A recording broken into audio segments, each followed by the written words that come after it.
Hello friends, welcome to Educency. 5 अक्टूबर 2024 का complete the Hindu newspaper analysis देखेंगे हम। साथियों, आपको पता है 16 अक्टूबर को एससीओ की मीटिंग होने वाली है पाकिस्तान में।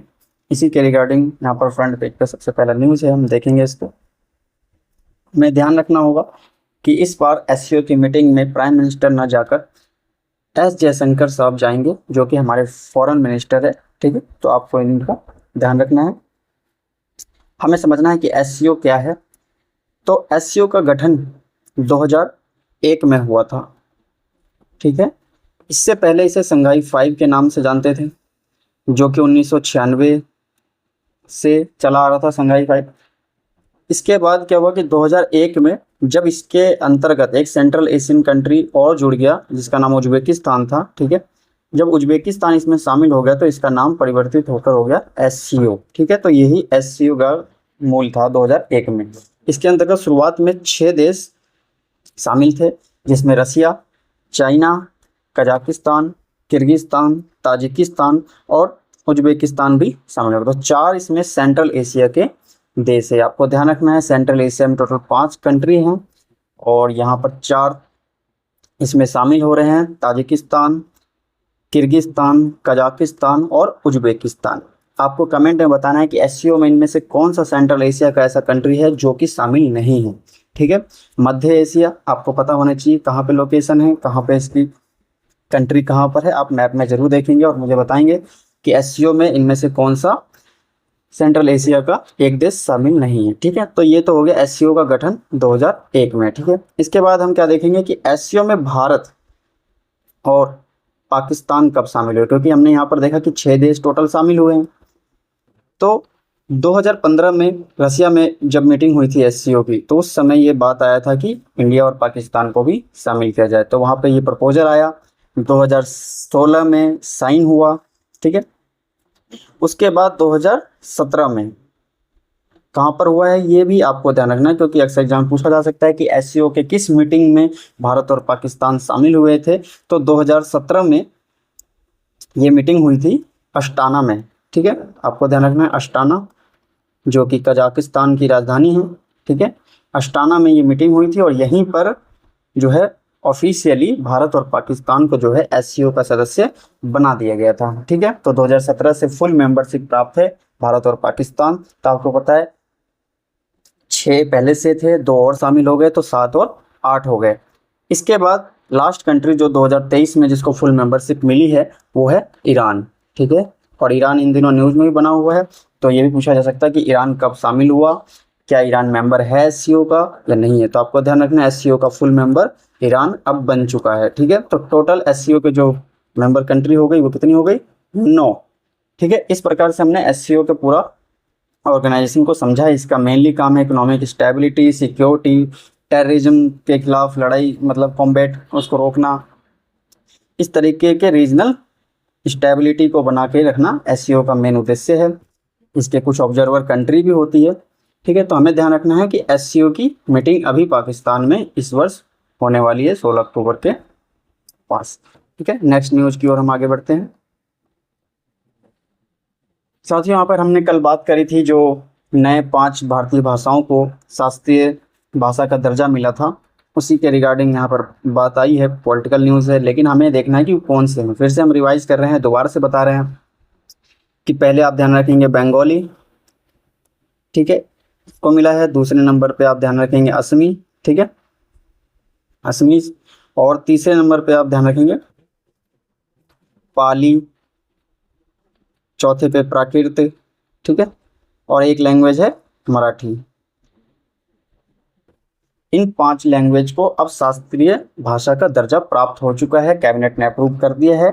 तो आपको ध्यान रखना है कि पहले 6 थे शास्त्रीय भाषा, 5 और जुड़ गए, तो 6 और 5 हो गए 11। तो अब टोटल 11 भाषा जो है भारतीय भाषा, उनको शास्त्रीय भाषा का दर्जा प्राप्त है। पहले से आपको पता है कि सबसे पहले तमिल को मिला था, उसके बाद संस्कृत को मिला था, फिर मलयालम, कन्नड़, तेलुगु, उड़िया, ये सभी लैंग्वेज मिलाकर 6 हो गए। अब 5 इधर के 11, इन सभी को क्लासिकल लैंग्वेज का दर्जा प्राप्त है। आप इनको ध्यान रखेंगे। नेक्स्ट आगे बढ़ते हैं हम। साथ ही यहाँ पे बताया गया कि जो हमारा ऑनरेबल सुप्रीम कोर्ट है उन्होंने बोला है कि जो जर्नलिस्ट होते हैं, जो पत्रकार होते हैं, अगर वो सरकार की आलोचना करते हैं तो इसके आधार पर उनके खिलाफ कोई क्रिमिनल केस आप दर्ज नहीं कर सकते, जो कि सही है, क्योंकि सरकार की आलोचना होना बहुत ज़रूरी है, क्योंकि हमारा जो वाइब्रेंट डेमोक्रेसी है उसमें ये आवश्यक होता है कि सरकार की नीतियों का सही से समालोचना किया जा सके। ठीक है, तो यहाँ पर इसी के तहत किया गया है, cases can't be lodged against journalist for criticism government. ठीक है, जो सुप्रीम कोर्ट है वो कह रहे हैं कि जर्नलिस्ट के खिलाफ केस नहीं है। यहाँ पर एक आर्टिकल भी दिया गया, आप उसको भी ध्यान रखेंगे कि इसके तहत सुप्रीम कोर्ट ने यहाँ पर रेफर किया है, इन डेमोक्रेटिक नेशंस, ठीक है, फ्रीडम ऑफ एक्सप्रेस, अभिव्यक्ति की जो स्वतंत्रता है, वंस व्यू इज रिस्पेक्टेड, उसका सम्मान किया जाना चाहिए। The right of the journalist are protected under article 19 clause 1 sub clause A of the constitution. ठीक है, जो हमारा संविधान का अनुच्छेद 19 प्रांतक 1 उप प्रांतक ए। ठीक है, हिंदी काफ़ी कठिन होता है, प्रांतक इससे ज़्यादा अच्छा है, क्लॉज आप बोले। ठीक है, तो इसके तहत संविधान ने प्रावधान कर रखा है कि हर एक व्यक्ति को अपनी अभिव्यक्ति की स्वतंत्रता है और जर्नलिस्ट को भी ये अधिकार प्राप्त है। तो सरकार की आलोचना करना, सरकार की नीतियों की कमियां निकालना, ये केस दर्ज करने का आधार नहीं होता, सुप्रीम कोर्ट ने एक वर्ड में बोला है। नेक्स्ट हम आर्टिकल पेज पे आते हैं। यहाँ पे बताया गया है कि Kerala urgently needs to identify risk zones. आपको पता है केरला इन दिनों कुछ वर्षों से आप देखेंगे तो कभी वहाँ पे फ्लड आता है, तो कभी साइक्लोन आते हैं, कभी वहाँ पर लैंडस्लाइड होता है। इस साल लैंडस्लाइड की बड़ी घटना घटी, इसको लेकर ऑथर यहाँ पर चिंता व्यक्त कर रहे हैं और बता रहे हैं कि जिसको हम पहले एक सेफ जोन समझते थे, अब वो सेफ नहीं रहा है, हमें उस पर रीथिंकिंग करने की आवश्यकता है। ठीक है, तो यहाँ पर जो भी रेलिवेंट चीज़ें हम उनको एक एक करके देखते हैं।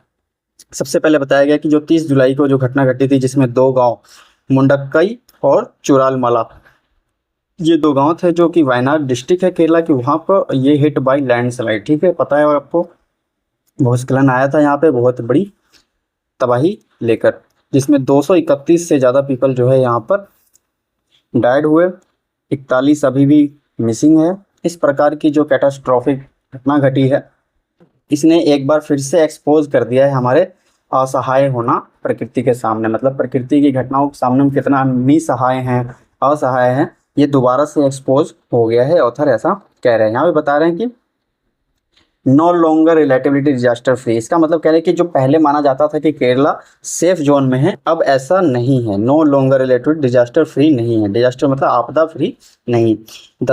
With the sea of its west, बताया गया है कि वेस्ट और वेस्ट पश्चिम में क्या है, समुद्र है, और वेस्टर्न घाट से ये घिरा हुआ है पूरब से। तो Kerala use to be consider, इसको समझा जाता था डिजास्टर फ्री जोन। ठीक है, एक डेवलपमेंट एक्टिविटी, इसके कारण क्या, डेवलपमेंट एक्टिविटी जो है तेजी से बढ़ी इस क्षेत्र में, क्योंकि इसको माना जाता था कि ये डिजास्टर फ्री जोन है, पर ऐसा है नहीं। ऑथर यहाँ पे बता रहे हैं कि natural advantage of being relatively disaster free seem to be warning. अब क्या है, अब ये रहा नहीं, अब ये खतरे में जा रहा है। In the last few decades, कुछ समय से देखा गया है कि intensity and frequency of disaster have increase.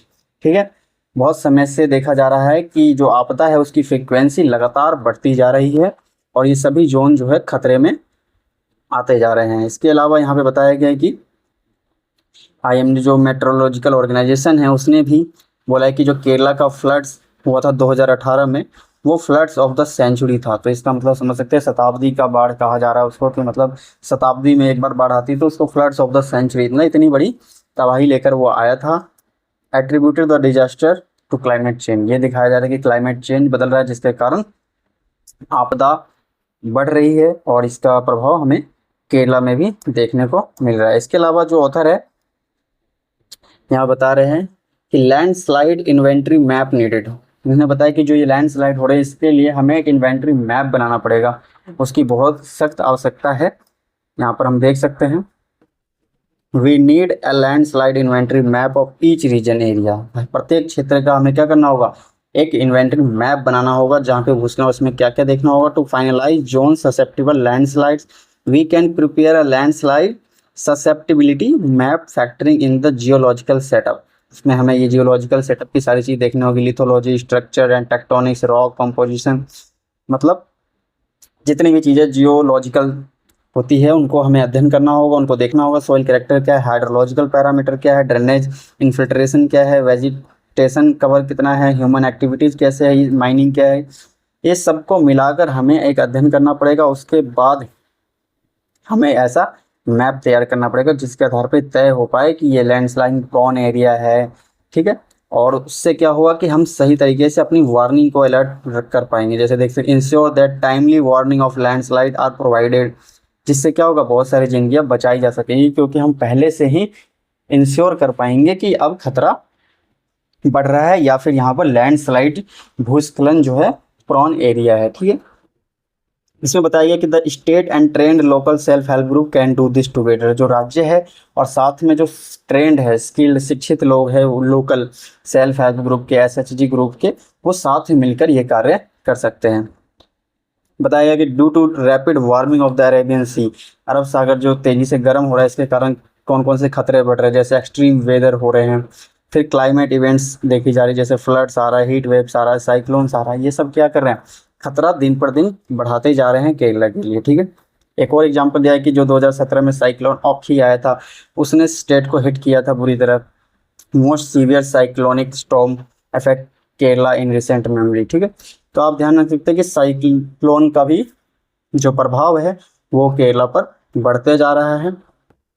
तो आपको यहाँ पर ये नहीं देखना है कि केरला में ही घटित हो रहा है तो क्वेश्चन केरला से रिलेटेड पूछा जाएगा। आपको ध्यान रखना कि डिजास्टर किस किस टाइप से आ रहा है, किन किन चीज़ों से आ रहा है, ह्यूमन एक्टिविटी में क्या क्या हो रहा है, हमें लैंडस्लाइड किसी भी जगह पर आए तो आप कुछ चीज़ों को, मुख्य बिंदुओं को पकड़ कर रखें ताकि उनका प्रयोग कर आप किसी भी टाइप का आंसर फ्रेम कर पाएँ, ठीक है।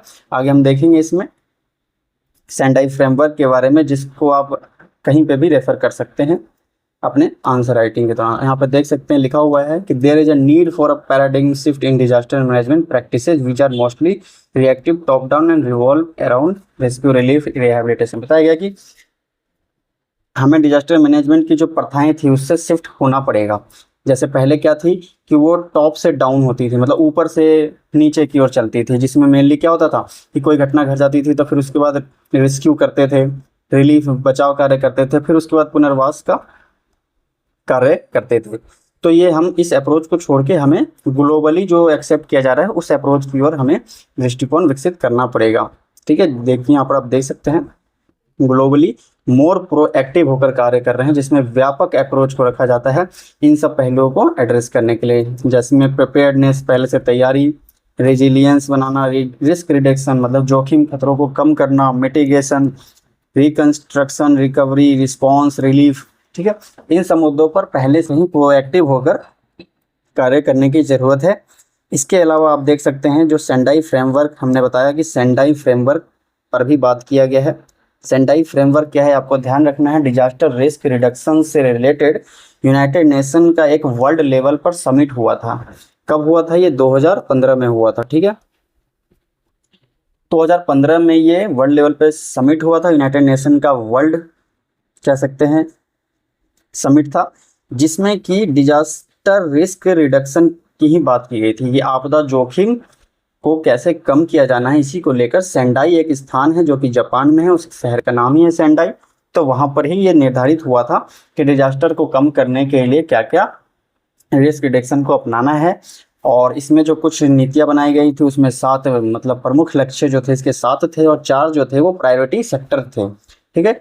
तो इन्हीं लक्ष्यों को मिलाकर सेंडाई फ्रेमवर्क कहा जाता है और ये 2015 से लेकर 2030 तक कार्य करेगा। सेंडाई फ्रेमवर्क जो है 15 सालों का था। आपको ध्यान रखना है, एग्जाम में पहले भी पूछा जा चुका है कि सेंडाई फ्रेमवर्क जो है उसका टाइम पीरियड कब तक है, तो 2030 तक है। और इसी के तहत बताया गया यहाँ पर कि प्रोवाइड गाइडलाइंस, ये गाइडलाइन देता है डिजास्टर रिस्क रिडक्शन, डिजास्टर जो आपदा है उसके जोखिम को खतरों को कम करने के लिए गाइडलाइन प्रोवाइड कराता है, जो कि प्राथमिक भूमिका निभा सकता है राज्य की डिजास्टर रिस्क रिडक्शन में। उसने बताया कि इस गाइडलाइन में राज्यों को जो है एक महत्वपूर्ण भूमिका दी गई है, ठीक है। लेकिन साथ में ये भी कहा गया है कि state should share this responsibility with other stakeholders, जो भी और भी हितधारक होते हैं राज्य में, जैसे कि लोकल गवर्नमेंट्स हो गई, प्राइवेट सेक्टर हो गया और या कम्युनिटी हो गए, समुदाय के लोग हो गए, इन सबको साथ लेकर जो है राज्य अगर आगे बढ़े तो जो डिजास्टर रिस्क रिडक्शन है वो और भी अच्छे से इम्प्लीमेंट हो पाएगा, ठीक है। Invest in disaster risk reduction for resilience, enhance disaster preparedness for effective response to build back better. तो ये बताया जा रहा है कि यहाँ पे इन्हांस डिजास्टर प्रिपेयर्डनेस को जो है अच्छे से तैयार करना पड़ेगा, बेहतर करना पड़ेगा, ताकि उसके रिस्क को, खतरे को कम किया जा सके। इसके अलावा बताया गया डिजास्टर रिस्क जोन जो है केरला में, उसको कैसे देखा जाना चाहिए। बताया गया कि जैसे वहाँ पर क्या नदियाँ हैं बहुत सारी, तो वाटर शेड से ही तय होता है कि वहाँ की मिट्टी कैसी होगी, वहाँ पर लैंडस्लाइड का खतरा है कि क्या है। तो केरला को मेनली इसी के अकॉर्डिंग देखा जाना चाहिए, वाटर शेड या रिवर बेसिन के आधार पे वहाँ पर रिस्क जोन बनाने की जरूरत है। फिर दूसरा होता है कि केरला जो है needs the people participation in preparing disaster risk map. ठीक है, इससे क्या होगा कि community based disaster risk management तैयार हुआ। ठीक है, समुदाय आधारित आपदा जोखिम को कम करने का जो है प्रबंधन करने का प्रयास किया जाएगा। ठीक है, और इसके कारण इसके कारण जो है क्या होगा, would also ensure bottom up approach, मतलब नीचे से, ठीक है, धरातल से जो है ऊपर तक नीतियां बनेगी या उस दृष्टिकोण को अपनाया जाएगा जिसमें कि समुदाय लोग जुड़ेंगे और वो अपनी बात बताएंगे कि किस तरीके का प्लान होना चाहिए। हर रीजन के लिए अलग अलग होना चाहिए, क्योंकि हम ऊपर से जब बनाते हैं तो एक ही नीति को सब पर थोप देते हैं, लेकिन अलग अलग एरिया में वो काम नहीं कर पाती है। तो अगर हम अलग अलग रीजन के हिसाब से वहाँ से पॉलिसी या अप्रोच बनाएंगे तो बेटर इफेक्टिव इम्प्लीमेंट हो पाएगा। ठीक है, यहाँ बताया गया कि इससे बॉटम अप अप्रोच होगा, help reduce tension and potential conflicts of the way to integrate disaster. इस सबको एक साथ मिलाकर जो है एकीकृत किया जा सकता है इस रिस्क मैनेजमेंट को लोकल लेवल डेवलपमेंट्स में। ठीक है, यहाँ पे बताया गया कि जो चार चतुष्पद, एक प्रकार से कह सकते हैं कि चार लोगों का मिलाकर, समूहों को मिलाकर एक हेलिक्स मॉडल बनाया जाना चाहिए, जिसमें कौन कौन से चार मेन रोल में निभाएंगे। कम्युनिटी एंड सोशल ऑर्गेनाइजेशन, जो समाज से जुड़े हुए लोग हैं, समुदाय, उनको शामिल करना चाहिए पहले। फिर एकेडमी, मतलब जो शिक्षा जगत से जो संस्थाएं हैं उनको शामिल करना चाहिए इस मीटिंग में। फिर सरकार होगी इसमें तीसरी, और चौथा होगा बिजनेस एंड इंडस्ट्री, इनको भी शामिल करना चाहिए। अगर हम इन सबको शामिल करके अगर डिजास्टर रिस्क मैनेजमेंट करें तो ज़्यादा उपयोगितापूर्ण होगा। ठीक है, तो इसके आधार पर आप समझ गए होंगे कि कैसे डिजास्टर रिस्क मैनेजमेंट को करना है, कौन कौन सी नीतियां हैं, कैसे कैसे फ्रेमवर्क है। I hope you clearly understand. Next हम देखते हैं, यहाँ पर गाजा से रिलेटेड आर्टिकल आया था जिसमें मेनली यही बताया गया कि वहाँ पर कितना बड़ा हेल्थ क्राइसिस चल रहा है। वहाँ पर अब्दुल का एग्जांपल देके बताया गया है कि वहाँ पर जो डिवास्टेशन है हेल्थ का, विशेषकर बच्चों का, वो बहुत ही ज़्यादा खतरनाक स्तर पे पहुंच चुका। आपको पता है कि गाजा जो है फ़लस्तीन रीजन में पड़ता है और वहाँ पर इजराइल और फ़लस्तीन के बीच वॉर के बीच में यहाँ पर काफ़ी सारे कैजुअल्टी हुई है।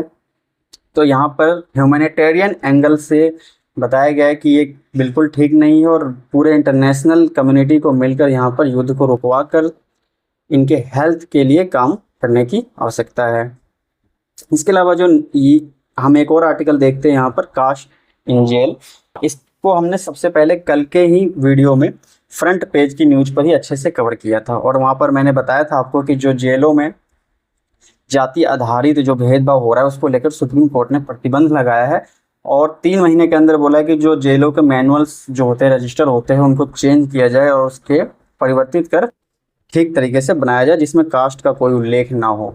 ठीक है, तो यहाँ पर वही बताया गया कि रूलिंग प्रोहिबिशन कास्ट बेस्ड जो डिस्क्रिमिनेशन होता था उसको सुप्रीम कोर्ट ने रोक दिया है और बोला है कि ये कॉलोनियल प्रैक्टिस है, इसको बंद होना चाहिए। सभी जो व्यक्ति है, सभी जो मनुष्य है, वो समान रूप से जब पैदा होते हैं तो भेदभाव का कोई गुंजाइश बचता नहीं है किसी को जाति के आधार पर। सुप्रीम कोर्ट ने स्पष्ट शब्दों में कहा है कि caste based hierarchy play role in allocation of duties, classification of prisoners and the treatments of certain social group as habitual offenders. ठीक है, इन सबको क्या कहा है, मना कर दिया सुप्रीम कोर्ट ने कि किसी को भी कास्ट बेस्ड जो है एलोकेशन नहीं की जाएगी ड्यूटीज की। ठीक है, कि अगर कोई नीची जाति का है तो उसको ही सफाई के कार्य में लगाया जाएगा, ऐसा नहीं हो सकता जेल में भी। ठीक है, संविधान के रूल जेलों में भी पहुंचते हैं, ऐसा सुप्रीम कोर्ट का मानना है और ये होना भी चाहिए क्योंकि संविधान सबके लिए है, कोई पृथक नहीं है संविधान से। जर्नलिस्ट जो थी सुकन्या सांथा, इन्होंने ही एक याचिका रेट पिटीशन डाला था सुप्रीम कोर्ट में, इन्हीं की इस पिटीशन पर यह फैसला आया है। ठीक है, जिसमें प्रिजन मैनुअल्स बताया गया कि 3 महीने के अंदर जो है चेंज करना होगा और इस भेदभाव को ख़त्म करना होगा जो जाति आधारित भेदभाव चल रहा है जेलों में। इसके अतिरिक्त हम देखते हैं एक और आर्टिकल जो कि हमारे मानसून से रिलेटेड है। इसमें आपको पता होगा, आपने साउथ वेस्ट मानसून के बारे में तो बहुत पढ़ा होगा कि जो अधिकतर भारत में वर्षा का कारण बनती है, लेकिन यहाँ पर नॉर्थ ईस्ट मानसून के बारे में भी कुछ चीज़ें बताई गई है जो कि हमारे लिए इम्पोर्टेंट है। बताई गई, इनको मॉडलिंग करने की ज़रूरत है, इनको सही से अध्ययन करने की आवश्यकता है, क्योंकि इस पर ज़्यादा काम नहीं करता, क्योंकि इसका भी इम्पैक्ट जो है भारतीय कृषि पर, भारतीय राज्यों पर पड़ता है। यहाँ पे देख सकते हैं India south west monsoon has ended, वो तो अंत हो चुका है, उसका ख़त्म हो चुका है, और 8% ज़्यादा ही बारिश हुआ है जितना कि उम्मीद किया गया था। ठीक है, ये हमने पहले भी डिस्कस किया हुआ था न्यूज़ में। इसके अलावा बताया कि जो नॉर्थ ईस्ट मानसून है, इट इज़ नेम्ड, इसका नाम इसलिए है क्योंकि direction in which the winds exit from the land mass into sea, मतलब ये जो है कह सकते हैं कि लैंड से सी की ओर मूव करता है। ठीक है, तो अगर ये जैसे इंडिया है तो ये इस तरफ से आता है, ठीक है, ऐसे आता है, तो ये लैंड के क्षेत्र से ऐसे आता है।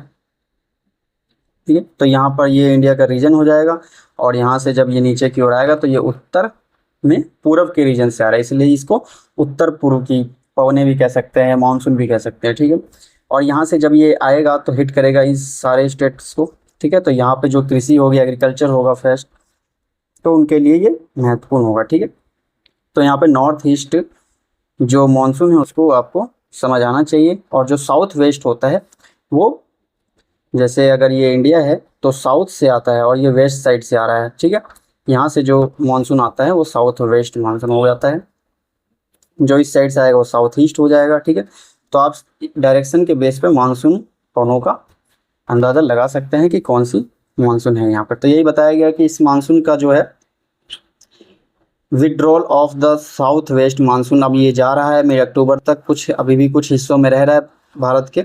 बताया कि north east monsoon is characterize by the reversal of winds that brings rain to part of coastal Andhra Pradesh. मैंने बताया कि जब ये इस तरफ से आएगा तो आंध्र प्रदेश, तमिलनाडु, इन रीजन में बारिश लाएगा ही, Tamil Nadu, Kerala, parts of south southern Karnataka. ठीक है, तो इन रीजन में क्या होता है, इसकी वजह से नॉर्थ ईस्ट जो मानसून है उसकी वजह से बारिश होता है, और इससे क्या प्रभाव पड़ता है, north east monsoon does not get as much attention as the south west monsoon. बताया गया कि उस पर ज़्यादा अटेंशन नहीं दिया जा रहा है जितना कि हम दक्षिण पश्चिम मानसून पर ध्यान देते हैं। ठीक है, जबकि बताया गया कि it significantly affects the productivity of rice and maize in Tamil Nadu and Andhra Pradesh, Tamil Nadu और आंध्र प्रदेश में, जबकि इसका एक महत्वपूर्ण रोल है चावल और मक्का के उत्पादन में। तो यहाँ पर ऑथर यही बता रहे हैं कि हमें इसको सही से एनालिसिस करना चाहिए, ला नीना, एल नीना, इन सब को देखते हुए हमें नॉर्थ ईस्ट मानसून को सही से मॉडलिंग करने की आवश्यकता है।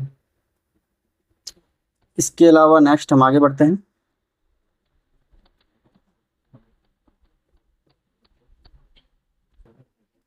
India US sign pact on critical minerals.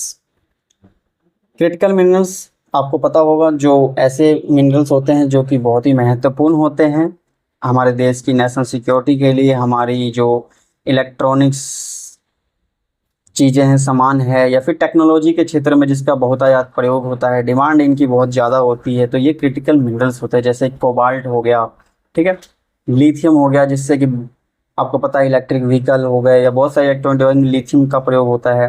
Cobalt हो गया, वो इलेक्ट्रिक व्हीकल में भी प्रयोग हो रहा है, साथ के साथ जो इलेक्ट्रॉनिक डिवाइस होते हैं उसमें भी प्रयोग होते हैं। इसके अलावा रेयर अर्थ मटेरियल्स जो होते हैं, जिस पर हमने पूर्व के लेक्चर में भी बात करी है एक बार, रेयर अर्थ मटेरियल पर, ये सभी क्या है, क्रिटिकल मिनरल्स है। तो आपको पता होगा कि हमने एक बार बात करी थी कि इसमें सबसे बड़ा योगदान चाइना का है।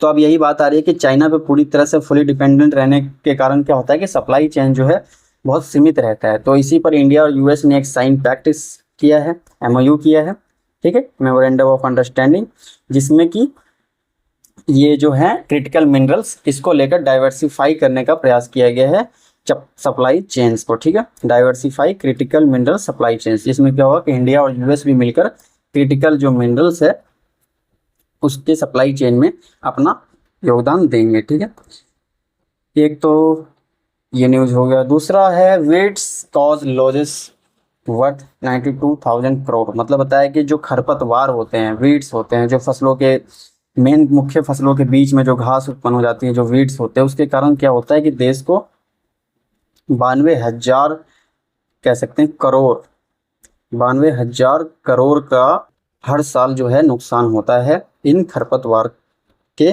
कारण। Weeds are causing crop productivity losses of 92,000 crore यानी कि $11 billion every year as per a study commission by the Federation of Seed Industry of India. ठीक है, जो हमारी ये संस्था है Federation of Seed Industry of India, मतलब जो बीज औद्योगिक से भारत की ये संस्था है जो बीजों के संरक्षण और बीजों के उत्पादकता से रिलेटेड ऑर्गेनाइजेशन है कह सकते हैं, जो इस पर काम करती है। और इसका गठन 1998 में हुआ था, 1998 में हुआ था, आपको ध्यान रखना है। जो बीज संस्थान बोल सकते हैं हम इसको शॉर्टकट में, बीज जो संस्थान है भारतीय बीज संस्थान, इसका गठन 1998 में हुआ था। ये कृषि एवं किसान कल्याण मंत्रालय के अंतर्गत आता है। आपको पता है खेती से रिलेटेड है तो ये कृषि मंत्रालय के अधीन ही आएगा, तो आपको ध्यान रखना है कि ये कृषि एवं किसान कल्याण मंत्रालय के अंतर्गत आता है। और इसका मुख्य काम बीज की उत्पादकता, बीज की संरक्षण से रिलेटेड होता है। इन्होंने ही बताया है कि जो वीड्स होते हैं, जो खरपतवार होते हैं, इसके कारण देश को 92,000 करोड़ का हर साल नुकसान होता है क्योंकि प्रोडक्टिविटी लॉस हो जाती है फसलों की। तो इतना इन्होंने इकोनॉमिक वैल्यू बताई है। इसके अलावा बताया गया है कि अलग अलग जैसे खरीफ में कितना है, तो आप एग्रीकल्चर से रिलेटेड जो क्वेश्चन होते हैं उनके अंदर हैंडल करने में वीड्स का बता सकते हैं कि इसके कारण कितना हमें नुकसान हो रहा है। Weeds are responsible for approximately 25 to 26% of yield losses. ठीक है, खरीफ क्रॉप्स में बताया गया है। जो खरीफ होती है, जो आपको पता होगा कि मई जून के आसपास बोना शुरू हो जाता है, जुलाई के आसपास वर्षा के क्षेत्रों में तो ये खरीफ की फसलें होती है। इसमें 25 से 26% जो है यील्ड का जो उत्पादन है उसका लॉस होता है, और जबकि 18 से 25% जो है रबी की फसलों को नुकसान पहुंचता है इस वीड्स के कारण भारत में। ठीक है, तो आपको ये ध्यान रखना है। इसके अलावा ICAR और ये जो FSI थे, इन दोनों ने मिलकर ही ये एक रिलीज किया था रिपोर्ट जिसका नाम था weed management emerging challenges and management strategy. ठीक है, इसके अंतर्गत ही वीड को मैनेज करना, उसके उभरते हुए चुनौतियां, उसके प्रबंधन और रणनीति पर बात की गई थी इस रिपोर्ट में। ठीक है, इसका टाइटल था ये। और ये FSI जिसको हमने अभी बताया वो संगठन शामिल था, और साथ में ICAR, आपको पता होगा कृषि के क्षेत्र में सबसे बड़ी संस्था जो अनुसंधान और विकास कार्य करती है, साथ में शिक्षा भी देती है। तो रिसर्च करना, डेवलपमेंट करना और साथ में एजुकेशन, खेती बाड़ी से रिलेटेड, एग्रीकल्चर से रिलेटेड, इन सब कार्यों में ICAR लगा होता है। और ये भी कृषि एवं किसान कल्याण मंत्रालय के अंतर्गत आता है, और ये काफ़ी पुरानी बॉडी है।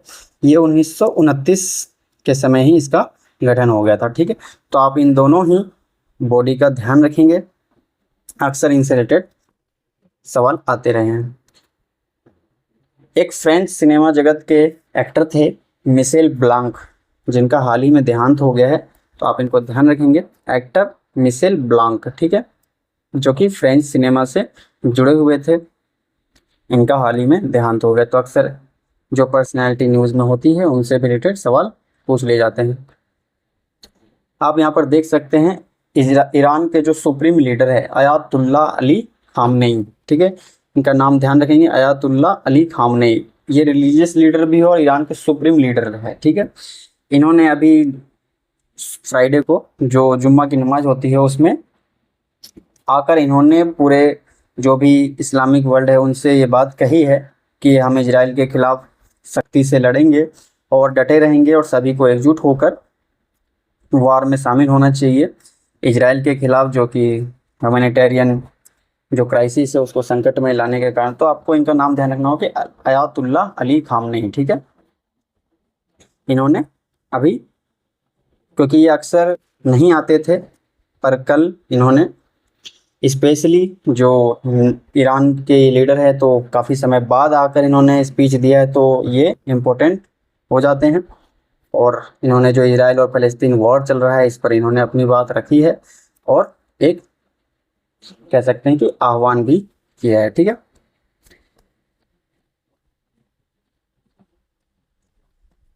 तो साथियों आज के लिए बस इतना ही। Thank you, have a nice day.